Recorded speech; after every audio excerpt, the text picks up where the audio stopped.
Hello and welcome. I'm Stefania Del Prete. I'm going to guide you in this case study of the Happiness Report dataset using Power BI for our data analytics module. In particular, just a very quick reminder, we're going to use the Happiness Report dataset connected to the goal 3 of the Sustainable Development Goals, and we're going to use it the year 2024. In this dataset, we will see the country name, happiness rank and score, and different categories that shows to what extent they contribute to the calculation of the happiness score. Categories such as the economy, by the GDP per capita, family, health, for life expectancy, and freedom. Here are some more details. In particular, we're going to use Power BI for the power of visualization. So there is some interactive libraries for the charts, some professional dashboard that can be eventually then also be shared or uploaded in our website, and also some data integration for real-time streaming. On the other side, could be quite expensive with some learning to do between the different possible menus and connection, and also there is a connection to and dependency to Microsoft. Aside Microsoft Power BI, there is some alternative from the open source, for example, Redash and Metabase. If you didn't know, we can quickly have a look, and it's something that you can check a little bit of the tutorial. Has been used by some quite big name, from Atlassian to Mozilla, and then also Metabase could be a good alternative to open source, also used, for example, by OpenAI and other names. But let's stick to our use case in Power BI. In particular, what we're going to do is to open and eventually you can do a copy or replicate our case study. We're going to do a step by step. We're not going to make it exactly from the beginning, but I give you some idea on how to arrive to this particular output.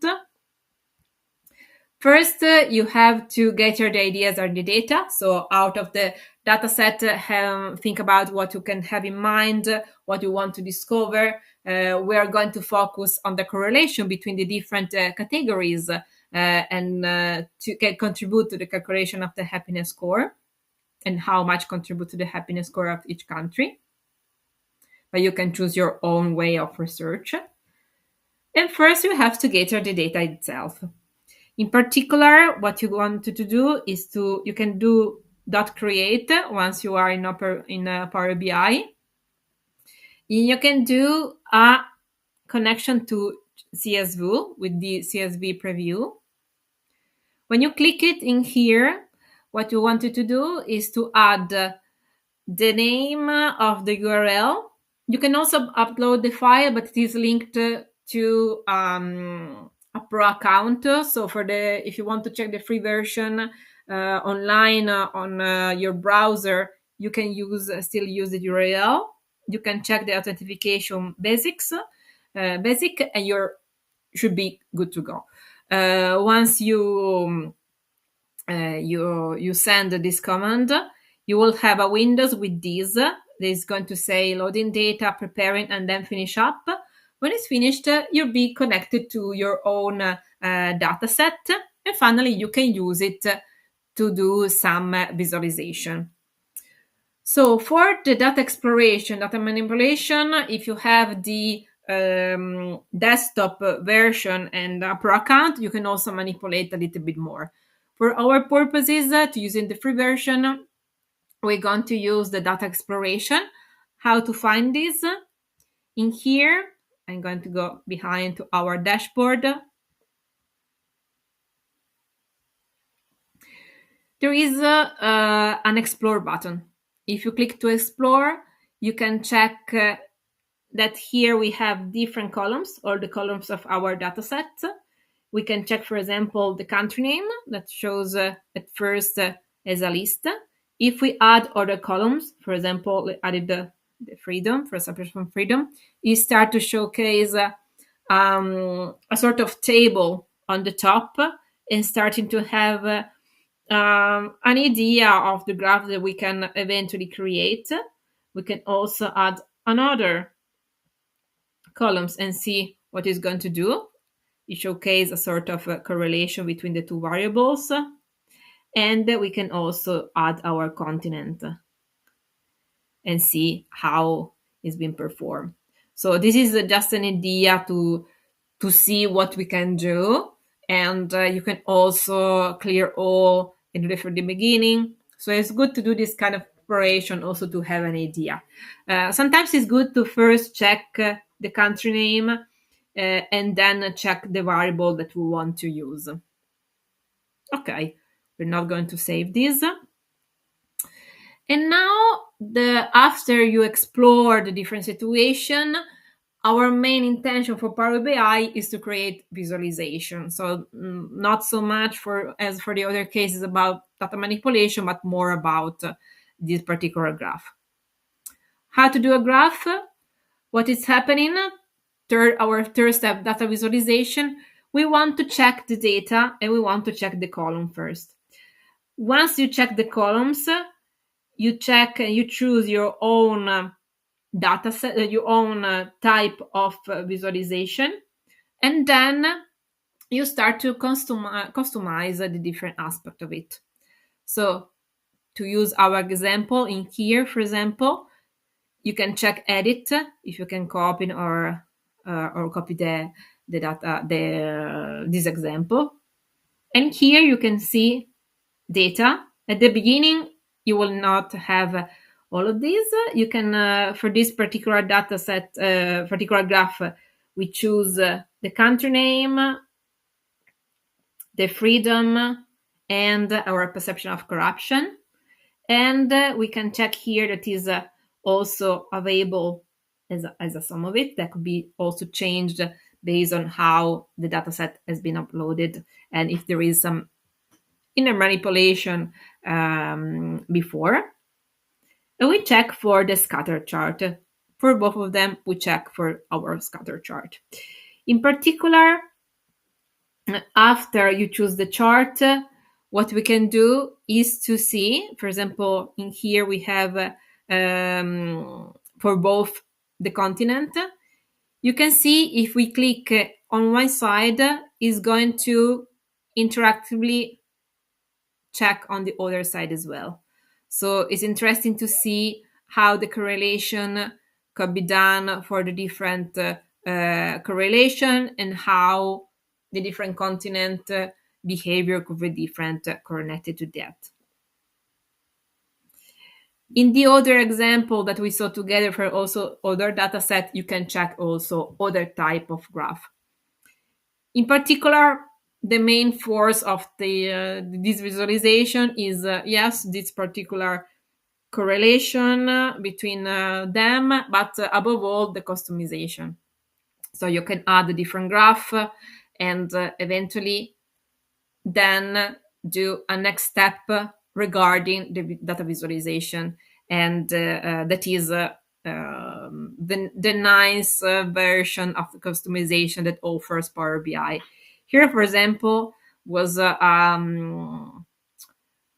website that talk about different dashboard. It's very interesting articles, and also to choose your palette.